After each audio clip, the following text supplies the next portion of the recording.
Dia 25 de agosto, data da inesperada, surpreendente renúncia do presidente Jânio Quadros, eu estava chegando em casa. E o rádio sempre ligado, antes do advento da televisão, obviamente, ou depois do advento da televisão, mas não existia programação à tarde, o rádio ligado anunciava pela Rádio Farroupilha, uma edição extraordinária do Repórter Esso, a renúncia do presidente e a sua imediata viagem para São Paulo. Depois acompanhamos, ao longo do dia e da tarde, o que acontecia em Brasília. E o que acontecia em Brasília não parecia ser tão extraordinário quanto o aspecto de surpresa que vivia o país naquele momento. Mas não se cogitava em movimento a favor de Jânio, que era esperado por ele, segundo a maioria dos historiadores, e parecia até mesmo ser um movimento e uma sensação de indiferença quanto à renúncia.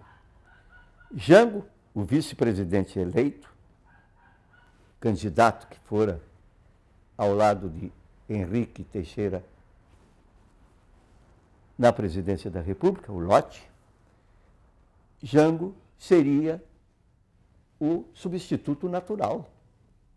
Bastava que voltasse ao Brasil e a cerimônia de posse fosse realizada. Este parecia ser um movimento, não existia nenhuma notícia paralela, nem no plano civil, nem no espaço no plano militar. Na noite do mesmo dia, eu estava na Rua da Praia, esperando dois amigos para conversar sobre o futebol, Ibsen Pinheiro e Ivo Correa Pires, quando um funcionário da Agência Nacional Sucursal de Porto Alegre passou por mim e disse: Melinho, chamavam-me de Melinho, como alguns outros poucos, Melinho, tira o teu cavalo da chuva que o teu presidente não vai assumir. Os militares decidiram que ele não vai tomar posse. Neste momento, eu pensei, se sabe a Agência Nacional, e ele está me contando agora, muito pouca gente ainda sabe, porque os noticiários tinham horários assentados sempre pela manhã, à tarde e lá no final da noite. Então, com isto, eu decidi, digo, vou ao palácio saber se o Hamilton, primo do meu pai, Hamilton Chaves, já tem essa notícia para comunicar ao governador. Eu faço aqui também um parêntese para dizer que contatos pessoais com o Brizola eu tivera muito pouco, só em saída de solenidades, eventos, etc. Não era um íntimo e não era uma presença constante no palácio, no setor do poder. Hamilton Chaves era o chefe de imprensa, que trabalhava também com o chefe da área de fotografia, Carlos Contursi. Eram os homens que mais acompanhavam o Brizola, além de seus chefes de gabinete, né, os assessores naturais, que são os mesmos até hoje. Então, fui ao Hamilton Chaves, entrei no palácio porque era conhecido em função do gabinete de imprensa, e disse ao Hamilton, olha, está acontecendo isso, os ministros militares não darão posse ao Jango segundo vontade deles. E o Hamilton disse, vamos dizer ao governador, vamos lá. Foi ao gabinete do governador, entrou sozinho, falou com o governador voltou e disse, não te preocupe, menino, porque o Guaranha dos Correios já me informou sobre isso e nós estamos tomando as primeiras providências para levantar a população.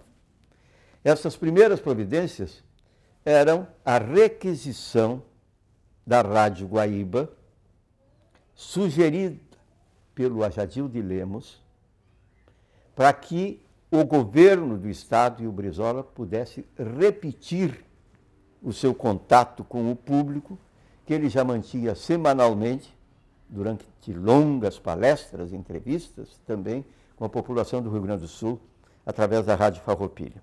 Por que não foi cogitada a Rádio Farroupilha? Porque a Rádio Farroupilha era do grupo dos diários e emissoras associados do Brasil. Era a grande rádio do Rio Grande do Sul, o segundo broadcasting do país naquela época. somente menor do que a Rádio Nacional do Rio de Janeiro. Mas era de Assis Chateaubriand, um apoiador do Getúlio, apoiador do Jango em determinado tempo, mas um adversário feroz nesses últimos tempos. Então a cadeia certamente estaria criando obstáculos. E a sugestão do engenheiro Homero Simon foi levar os estúdios da Rádio Guaíba para o Palácio, através de requisição, pela proximidade, por ser a Rádio Guaíba uma emissora independente politicamente, embora a vinculação de seus proprietários com o conservadorismo.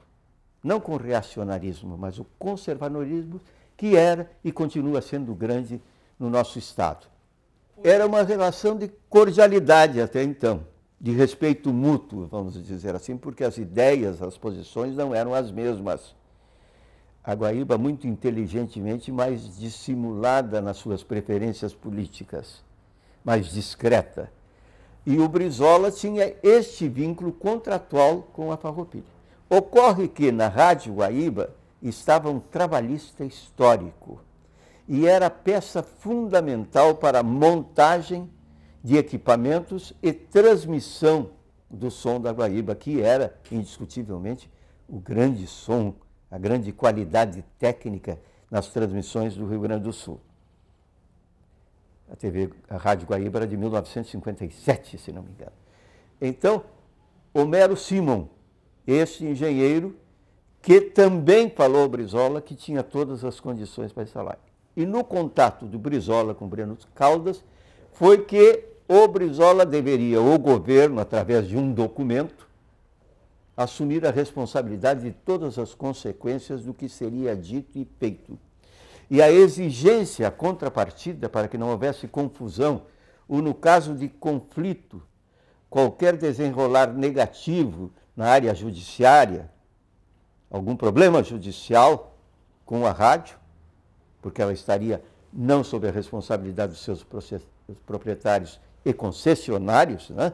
Sabemos todos nós que rádio é uma concessão de governo, então seria feito este documento e a equipe da Guaíba é que seria utilizada na transmissão das mensagens e nas entrevistas, não seriam palestras do Brizola, entrevistas que acabam se constituindo em palestras longas, palestras explicativas, de linguagem excelente e popular.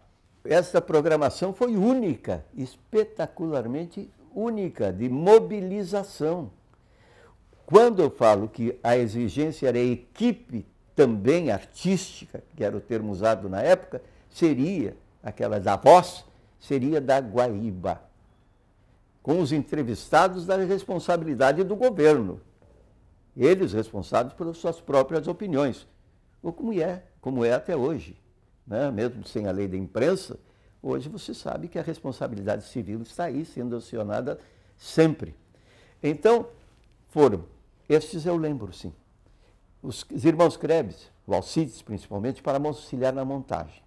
Mas a equipe permanente lá no Palácio era formada por Celso Costa, o chefe de externas da Guaíba, notadamente do futebol, que era o ponto forte das transmissões externas da Guaíba. A exemplo da Copa de 58, na transmissão internacional.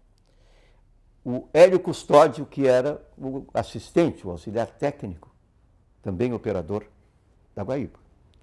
Locutores Naldo Freitas e Marco Aurélio Vezendonck. O Naldo Freitas, o titular, o Marco Aurélio supria ali a ausência do Naldo em muitos momentos. Teve uma atuação, digamos, quase paritária. E mais 2 funcionários do Palácio, que eram o que chamava-se antigamente de mandalete.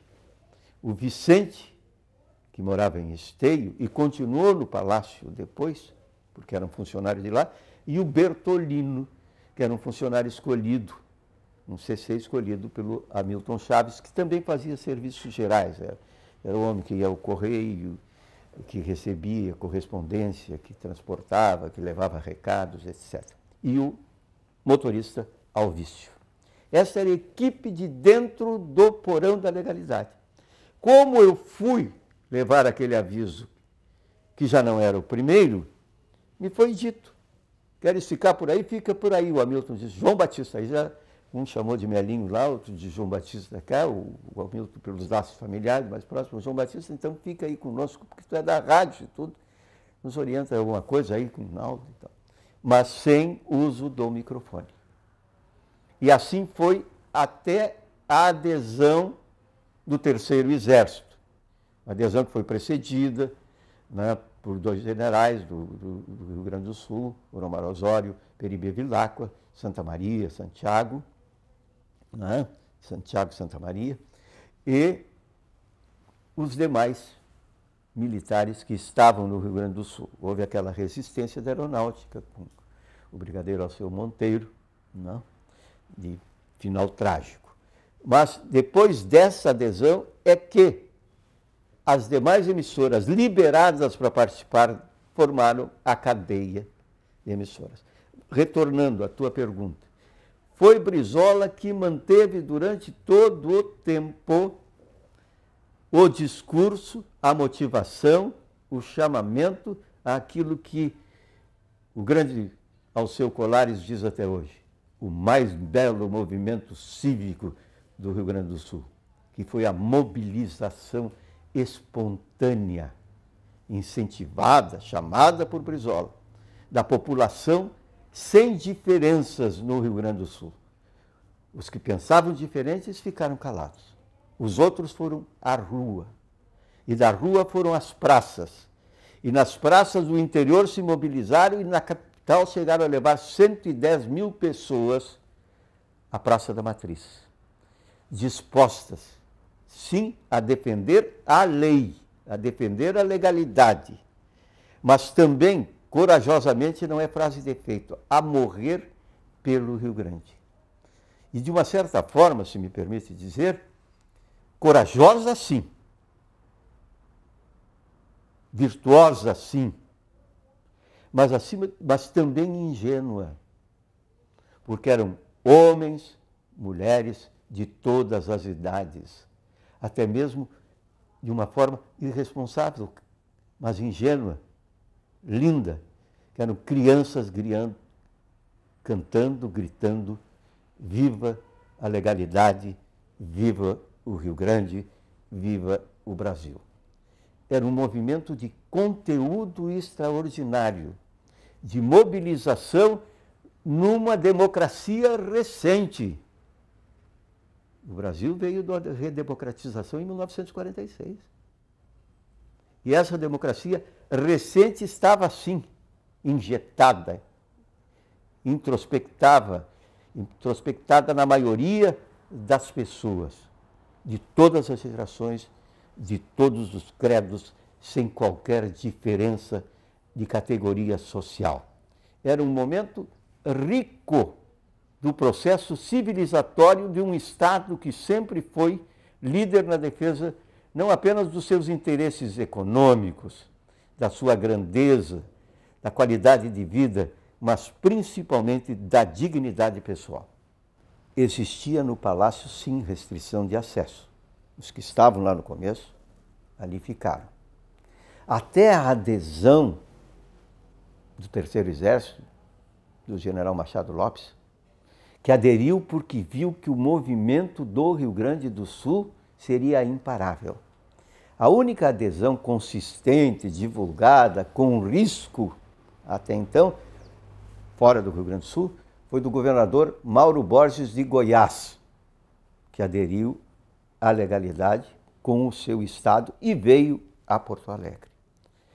Então, este movimento era como os movimentos hoje, alguma conversação, sendo notabilizado a demonstrar a unidade existente no Rio Grande do Sul, a exclusividade visível, porque se alguém era contra, ficou calado, ficou invisível.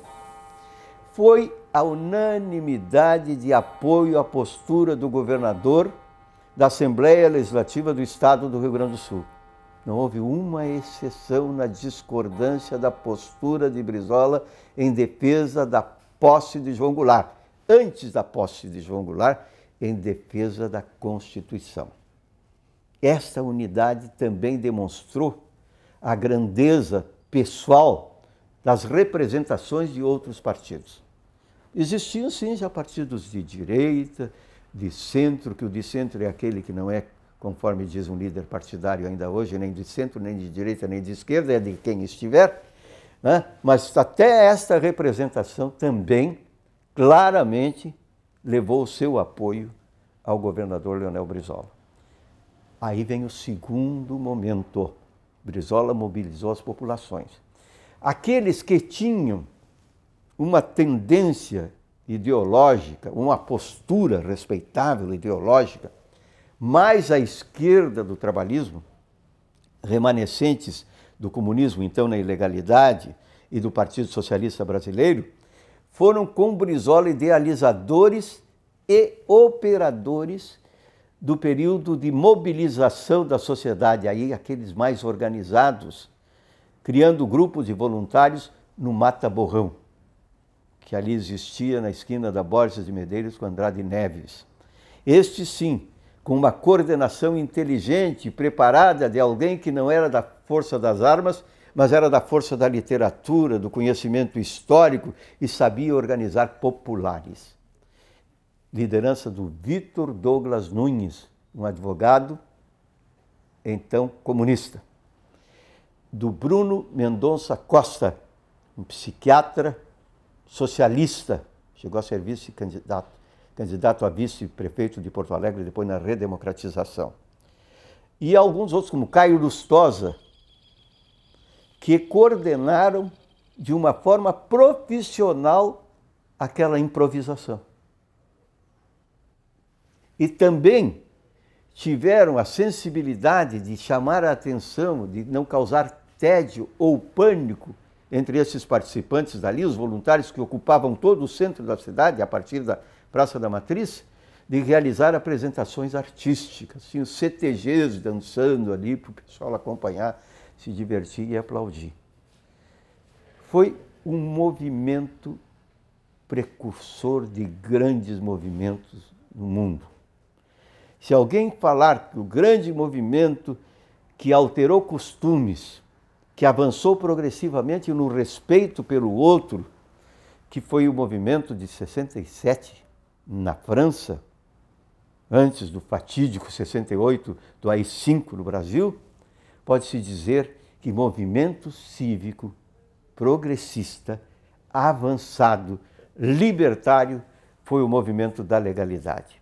Vamos falar sobre o Brizola, esse mobilizador.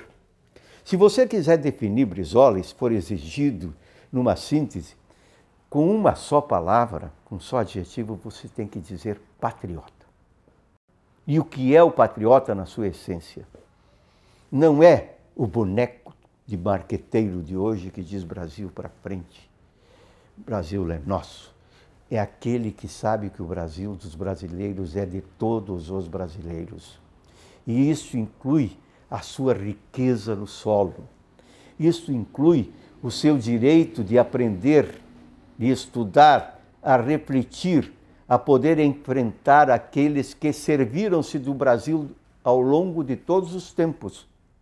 Colônia portuguesa, influência inglesa, determinismo e determinação norte-americana, que ajudou depois a outros movimentos que tiveram sucesso e foram fatídicos para o desenvolvimento pessoal do Brasil e dos brasileiros. O Brizola era aquele mobilizador. Antes, um homem bem intencionado, com a melhor das formações pessoais humanas. A formação metodista não vai crítica a nenhum outro credo, mas o metodista ensina primeiro a respeitar o outro. Depois, o valor da comunidade, do esforço conjunto, coletivo, que começa na união da família e que passa pela união das instituições, pelo respeito entre os poderes, pela organização sindical, pela organização de entidades que tratam de defesa conjunta. E a melhor defesa da pátria é preciso respeitar, sim, as Forças Armadas que foram criadas para isso. Porque as Forças Armadas são aparelho profissional destinado a defender as fronteiras da pátria e a debater as cisões internas. São trabalhos profissionais, respeitáveis pelo intuito, pela determinação da sua criação, mas também pela atividade que devem desenvolver, e assim tem sido feito muitas vezes, com dignidade e honradez. Por isso, o Brizola era um defensor, um campeão da legalidade. O que ele defendeu foi a legalidade. E este Brizola, que foi intuitivo na governança, por que intuitivo na governança? Porque ele sabia que esse Brasil precisava, antes de tudo, de educação para ter gente preparada não apenas para fazer, mas para entender o que precisa ser feito. E o que precisava ser feito é dar o direito de refletir. O Brasil de hoje, que tem um atraso na relação com o primeiro mundo, ele é consequência do período de sombras em que não era permitido estudar filosofia em toda a sua plenitude. Não era permitido conhecer o mundo como ele era. Era o tempo do Mobral, sim, de preparar a mão de capacitação inferior para o trabalho também abaixo. Eu fiquei muito atento à questão da transmissão. O Brizola fiscalizava tudo. O Brizola coordenava tudo. A distribuição de armas, que eram revólveres pequenos, pistolas, para quem estava para uma defesa do palácio. A colocação de sacos de areia no terraço, para o caso de ataque militar, que era comentado.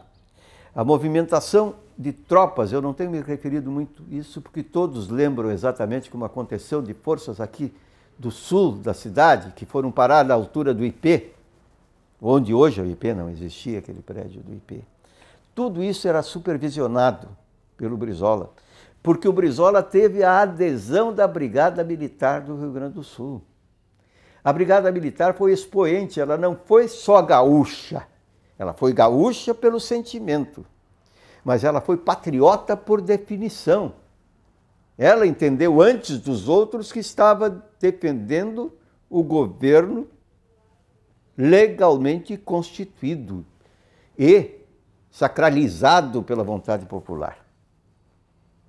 A Brigada Militar, através da toda a sua hierarquia, esteve mobilizada.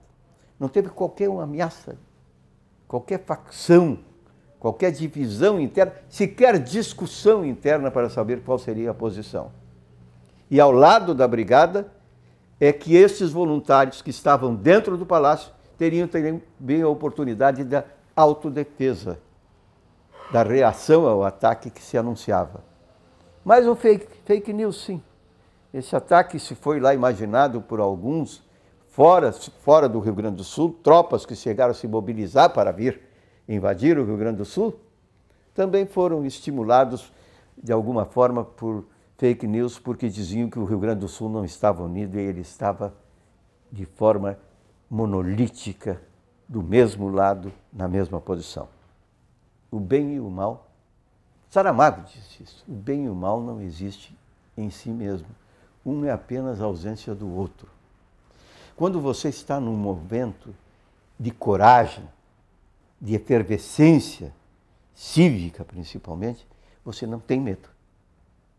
A coragem ocupou o lugar, o espaço do medo. Aquilo era encarado com naturalidade. Apenas a expectativa. Que horas eles atacarão? De que forma poderão atacar? Talvez volte atrás. Não é? Dom Vicente Scherer teve uma participação decisiva aí, porque levou o apoio a ajudar a mobilizar a população católica, que tinha algumas restrições depois ao governo, com aquele temor do eterno fantasma ameaçador do comunismo. Não é? O apoio de Vicente Scherer, que fez em determinados momentos as pessoas vibrarem quando viram caminhando juntos após a adesão do Terceiro Exército, Brizola, Vicente Scherer e o general Machado Lopes. Era a unidade sacra que ali se presenciava. Porque era a unidade da fé, a unidade da força, a unidade da coragem.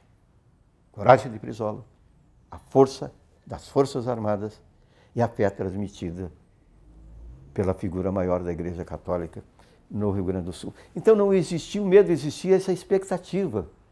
Diante da notícia de ameaças de invasão das forças que iam subindo, e as forças, como sempre, precárias, porque até alguns tanques pifaram no caminho, né?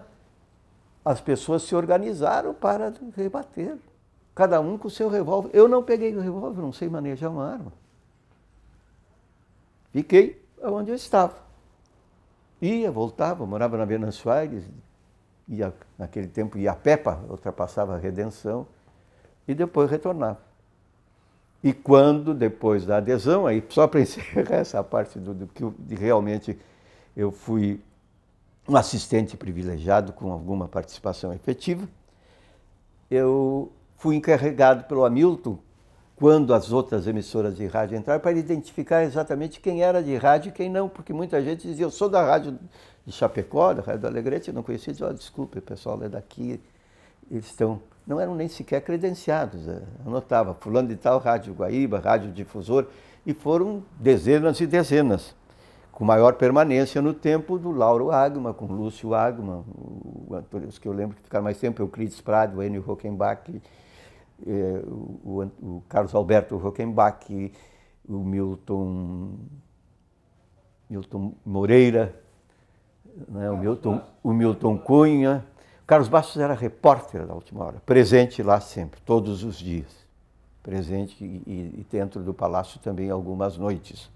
Carlos Bastos, sim, o Florianinho Soares, o Floriano Correia, esse pessoal que estavam ali esperando a abertura para a imprensa para realizar o seu serviço. Inclusive dos diários e emissoras associadas que fizeram grande cobertura, né, após essa decisão do Machado Lopes.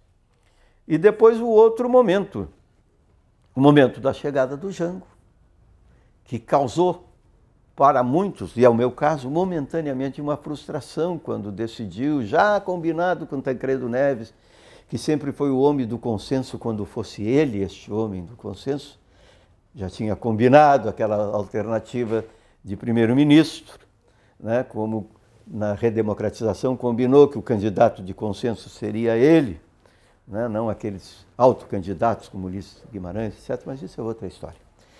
E combinado com a alternativa para impedir o derramamento de sangue, que contrariou até mesmo o Brizola. Essa noite eu fui para casa e quando cheguei em casa eu disse, o que a gente podia esperar do fazendeiro, um homem rico, não está preocupado com os pobres aí, né? E vai ficar de presidente, depois com o tempo foi ganhando força, então achei errado. Dormi. E tu sabe que é isso? Dormi não, entrecortado, fui dormir. Sabe que o melhor companheiro da lucidez é a insônia? Você descobre coisas à noite que você não vê com muita clareza durante o dia. Não sei se influência do sol, do convívio, do trabalho. Eu disse, mas o Jango tinha razão. Quanta gente ia morrer naquela praça bombardeada? Quanta gente tinha isso? O Brizola tinha razão porque estava fazendo um movimento que acabou dando certo. Mas resistir um ataque do Terceiro Exército seria trágico. Falasse sobre o Mata-Borrão, a gente tem fotos do antigo Mata-Borrão, uma curiosidade. E ali era o local de inscrição. Ali era o lugar de inscrição, porque não era um centro de convenções, mas tinha um espaço muito grande.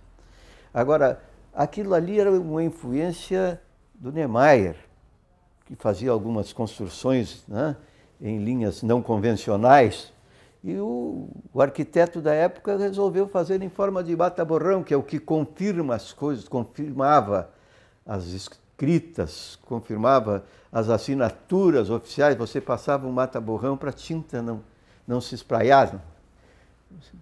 Então, foi ali obra da genialidade para alguns e do mau gosto para outros, né? Mas uma responsabilidade apenas da arquitetura. E falar sobre o Brizola, este Brizola que eu disse, preparado pelo metodista, consciência social, não querer ver criança pobre, querer oportunidade para todos, no exílio, evoluiu porque todos, quando ultrapassam as suas fronteiras, crescem. Evoluiu na forma de procurar para o Brasil uma posição digna, fora da velha discussão da bipolaridade, União Soviética, Estados Unidos, comunismo, imperialismo. E ele encontrou os melhores exemplos de conciliação social, de crescimento individual e coletivo pelas entidades de classe coletivo, em Portugal, com Mário Soares, e na Espanha, com Felipe González. Mas, antes disso, o Brizola passou a ter, durante o governo, uma certa aproximação com o Jânio Quadros. Porque o Jânio Quadros, que queria aquela independência, e ninguém estava lá dentro da cabeça dele para descobrir, mas queria um golpe branco para poder implantar a sua política exterior, o Jânio também já percebera, porque o Jânio era louco, é verdade, mas um louco com rasgos enormes de inteligência. Hoje nós temos loucos sem qualquer inteligência. Daí você não vê perspectiva com essas loucuras. O Jânio tinha a sua perspectiva, que era exemplo de Tito, da Iugoslávia, criar um outro bloco mais aproximado do comunismo, até mesmo denominado comunista, mas com uma independência territorial e no campo dos negócios, no comércio. Isto o Brizola adotou também. E o Brizola era quem, quando conversava com o Jango, alguém que dizia já para o Jango, é preciso abrir as fronteiras para a China, que a China vem lá para o futuro, da forma que eles estão trabalhando.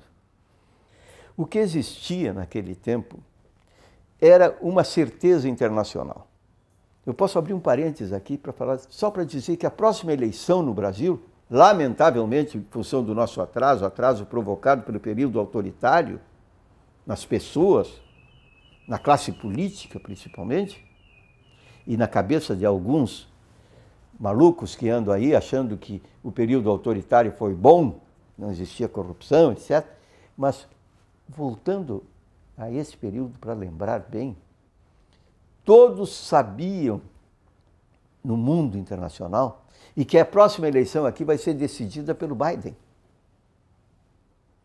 O presidente dos Estados Unidos vai apoiar um candidato aqui que seja uma outra opção, que não seja nem de lá nem de cá, porque os Estados Unidos vivem hoje isso que o Brizola já previu e o Jânio também, a ascensão da China, da Rússia, com a dissolução do bloco soviético, e do Irã.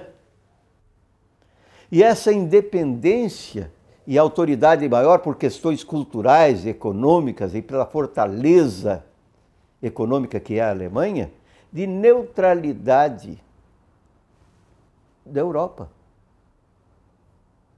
Então, o que os Estados Unidos precisam, o que todas as pessoas precisam para sobreviver, se quiserem sobreviver com cota do seu esforço e um bom quintal.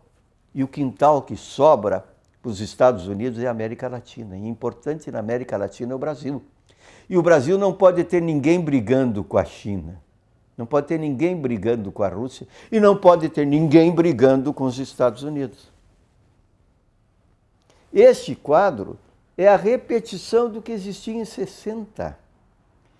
O que foi bem favorável aos Estados Unidos foi a vitória na Segunda Guerra, quando propositadamente esqueceram que a União Soviética acabou com a guerra, a Segunda Guerra como vencedora ao lado dos Estados Unidos, é que o Brasil não é o quintal dos Estados Unidos. Mas as pessoas vieram com essa impressão de que a vitória era só dos Estados Unidos e chegou a dizer um governador da Bahia, Juraci Magalhães, que o que era bom para os Estados Unidos era bom para o Brasil. Então, este espírito, agora os Estados Unidos precisam manter de uma outra forma, não de dominação pela força, como colocou a Sexta Frota também em determinado tempo aqui para derrubar o governo do João Goulart. O que os Estados Unidos precisam é de coesão com países produtores. E a coesão é com o Brasil, com a China, com a Rússia. E os países europeus precisam estar alinhados nisso porque precisam dos mesmos fornecedores. Mas os mesmos fornecedores que não sejam nestes países que fornecem apenas a classe privilegiada que tem lucro até nos períodos de pandemia. Quem precisa é a sociedade. Daí a busca de uma aproximação lá com o Tito, que era mais autoritário, e Felipe González e Mário Soares não eram autoritários. Quer dizer, o Brizola pensou e teve a genialidade, a antecipação que tem, dizem os aquarianos de 100 anos à frente dos outros, de denominar o Brasil que ele sonhava de Brasil moreno, de socialismo moreno. Por quê? Porque nós somos o resultado dessa miscigenação.